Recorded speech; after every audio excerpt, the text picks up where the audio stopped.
We're going from this to this. Well, I didn't think it was possible, but here's how you make your Sprinter van look 20 years newer. Everyone said it couldn't be done, so challenge accepted, I guess. Now, let me be clear about what this video is not about. It's not about going from this to this, because that's been done 100 times, and honestly, that's no fun. And even the newer style here is already starting to look a bit dated. So it's common to go from here to here.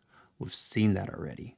But that sure as hell isn't what we're doing here. No, no, no, no. We're going to do something quite different. I've personally been wanting to do a front end swap like this for years.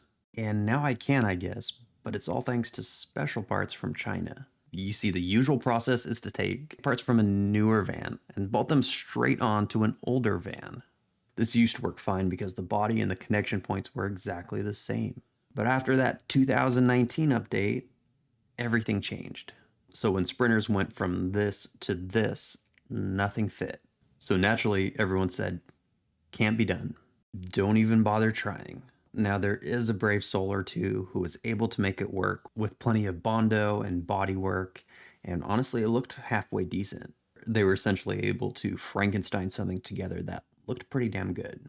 But for me to do something like that, it's just kind of this big custom job and frankly, a little too much work. I much prefer sitting around and making videos instead of doing real work, or so I've been accused. And well, come on now, you can't possibly expect me to do manual labor, right?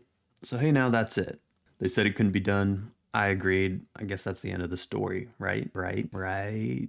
Then, of course, the internet stepped in, and hey, it turns out I'm not the only one who's interested in doing this. So, with these unique and special parts, it's actually possible. Now, to be perfectly clear, these are not parts from a new van being strapped onto an old van. That just doesn't work.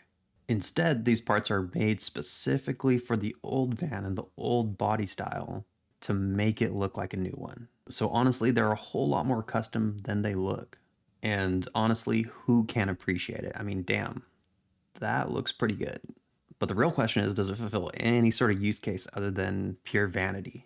I mean, vain aesthetics aside, should this even be done? And are there good reasons not to do it? Now, if you think this is purely aesthetic, if you think a front facelift doesn't do anything other than make your van look good, well, you're dead wrong.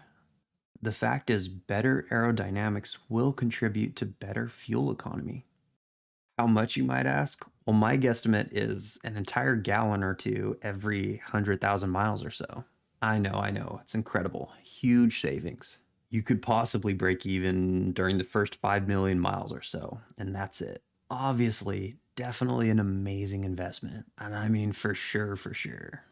Now, it's possible you may have picked up on my sarcastic tone. In all honesty, though, the only functional benefit I can think of is having slightly nicer, brighter lights.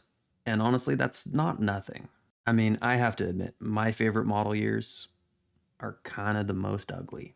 I mean, the ones before 2007 looked great. The ones on or after 2014 also looked great. It's really just the most ugliest years of the van that are between 2007 and 2013. It's kind of like they came full circle here from thin lights to goofy lights and back to thin lights again. And honestly, it's kind of cool to think of these vans as giant Lego pieces that really never get old. The real question is whether or not this new front end just might be set to get outdated as well. I mean, if you think about it, this current generation we're in, the front end has remained relatively unchanged for 7 model years. And Mercedes rarely goes more than 7 years without a significant update. Think of 02 to 06, 07 to 2013, 2014 to 2018. So if my math is mathin', then the 2027 model could be looking brand new.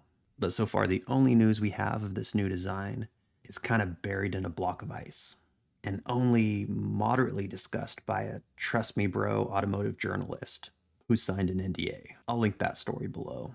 The real question I have for you is whether I should do this on all 3 of my sprinters or just one at a time.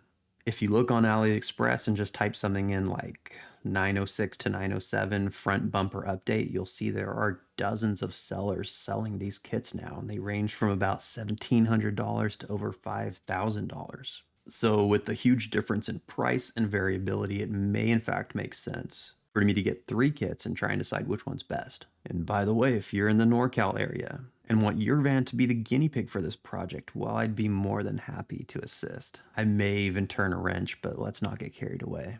Now, I can't just order this thing the way you order something off of Amazon. I kind of got to go back and forth with the supplier to confirm all the details and then wait a month or two for shipping. Plus, there could very well be tariffs and maybe shipping fees involved. All in all, this is going to be an expensive project. So if you're a Sprinter owner, go ahead and hit that notification bell, and you'll be one of the first to see how this thing turns out. Oh, and by the way, welcome to the biggest Sprinter channel on YouTube. Yeah. We'll get there eventually. And as always, fix your own damn van.